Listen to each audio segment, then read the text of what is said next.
Hello అందరికీ నమస్తే అండి. ఇవాళ దసరా నవరాత్రులు 3వ రోజు కదా. ఎర్లీ మార్నింగే బయట కడిగి ముగ్గేసేసాను.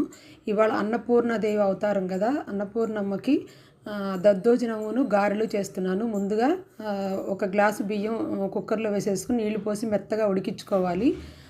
గారెలకి పొట్టు మినపప్పు మామూలు మినపప్పు కలిపి రాత్రి నానబోసి నీళ్ళన్నీ వంపేసి పక్కన పెట్టాను. మిక్సీ గ్రైండర్ వేయాలి.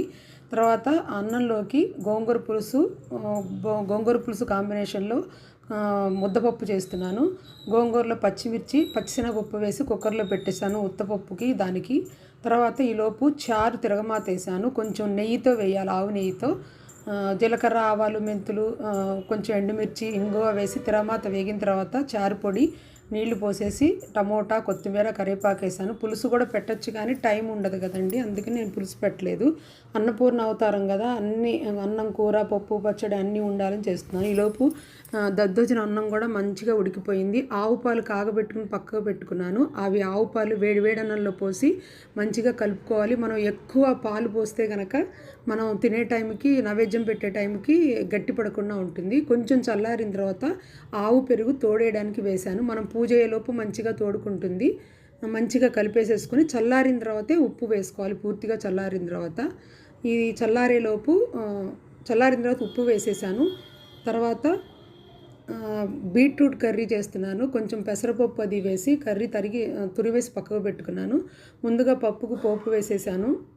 అంటే పప్పు అంటే ముద్దపప్పు, గోంగూర పులుసుకి పోపు వేశాను. పచ్చిపప్పు మినపప్పు ఆవాలు కొంచెం ఎక్కువ వేశాను, ఎందుకంటే దోసకాయ పచ్చడి పచ్చిమిర్చితో చేస్తున్నాను. ఆ పచ్చడిలోకి అలాగే గోంగూర పులుసులోకి పోపుకు బాగా ఎక్కువ వేసేసాను. అది తీసి పక్కకు తీసేసుకున్నాను. తర్వాత దద్దోజనం కూడా ఆవు నెయ్యితో పోపు వేస్తే మంచిది అమ్మవారికి.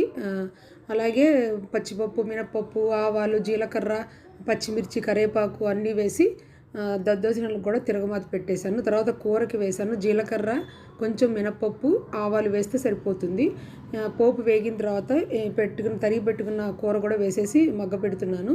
గోంగూర పులుసు కూడా అయిపోయిందండి. కొంచెం వాటర్ వేస్తే కొంచెం డైల్యూట్ అవుతుంది. కొంచెం పొయ్యి మీద పెట్టి ఉప్పు కారం తగినంత పులుపుకి తగినంత వేయాలి. ఆ గోంగూర పులుసు కూడా అయిపోయిందండి. కర్రీ కూడా అయిపోయింది. దోసకాయ కూడా మిక్సీ వేసేసాను, దాంట్లో పోపు కలిపేశాను. ఇవాళ రైస్లోకి అమ్మవారికి కూర పప్పు చారు పచ్చడి గోంగూర పులుసు. స్పెషల్ నైవేద్యాలేమో దద్దోజనమును గారెలు చేశాను. ఇంకా గారెలు అవ్వలేదండి, లాస్ట్కి గారెలు చేస్తాను. ఇప్పుడు గారెలు దద్దోజనం రెడీ అండి. Thank you.